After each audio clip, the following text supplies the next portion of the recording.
Commençons tout de suite par cette mobilisation à Rosporden dans le Finistère pour défendre l'emploi. Une entreprise vacille et c'est toute une population qui fait front. C'est le fait du jour. 250 personnes sont employées par la conserverie de légumes Boutet-Nicolas. La fermeture est programmée, alors le soutien s'est organisé. Reportage à Rosporden, la commune qui se bat pour l'emploi. Reportage donc de Jean-Hervé Guilcher et Christophe Molina. Dans les rues de Rosporden ce matin, les salariés de la conserverie Boutet-Nicolas. Ils scandent leur refus de voir fermer leur outil de travail. Une annonce faite il y a 15 jours à la surprise générale par le propriétaire, la coopérative morbihanaise SECAB. Boutet-Nicolas, c'est le deuxième employeur, je pense, sur Rosporden. C'est 152 CDI, autant de saisonniers. Et sur les 150 CDI, 30% habitent Rosporden. Autant dire que la commune de 7000 âmes a vécu ça comme un choc. Boutet-Nicolas fait partie de son paysage industriel depuis les années 20. Dans le cortège, des élus en nombre, des habitants, certains commerçants ont baissé le rideau. L'usine est rentable et le site est viable. Elle est rentable, elle a dégagé du bénéfice l'année dernière. Donc ce n'est pas une liquidation judiciaire qui est en cause ici. C'est une fermeture de site pour faire encore plus d'argent.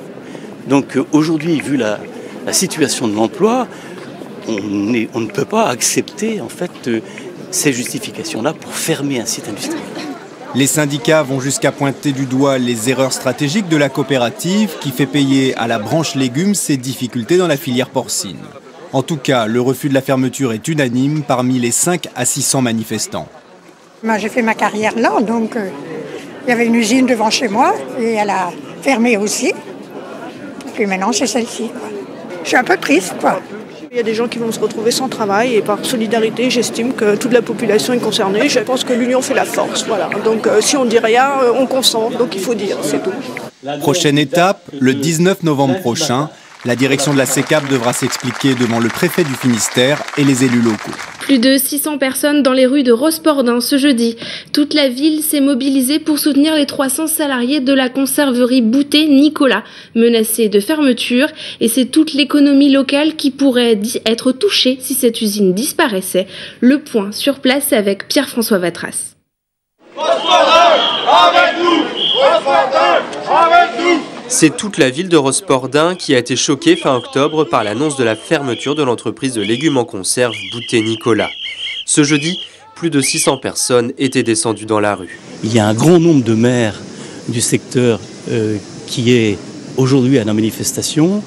Beaucoup de personnes se sont mobilisées, beaucoup de familles se sont mobilisées, les commerçants ont fermé. C'est une mobilisation générale qui est constatée ce matin. C'est un très beau départ. Pour nous, c'est très encourageant pour refuser le plan de la SECAB à Rosporden. La SECAB, c'est la centrale de coopérative agricole bretonne, un des premiers groupes agroalimentaires français. Ce groupe a racheté l'entreprise Boutet-Nicolas en 1999. 4 ans avant, à la demande de Boutet-Nicolas, les collectivités locales financent une rocade pour désenclaver l'usine de production et développer la plateforme d'expédition.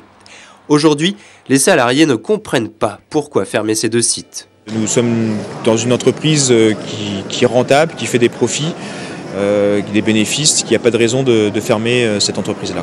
Seule proposition de la SECAB, des reclassements sur les sites de Saint-Urbain et du Faouet.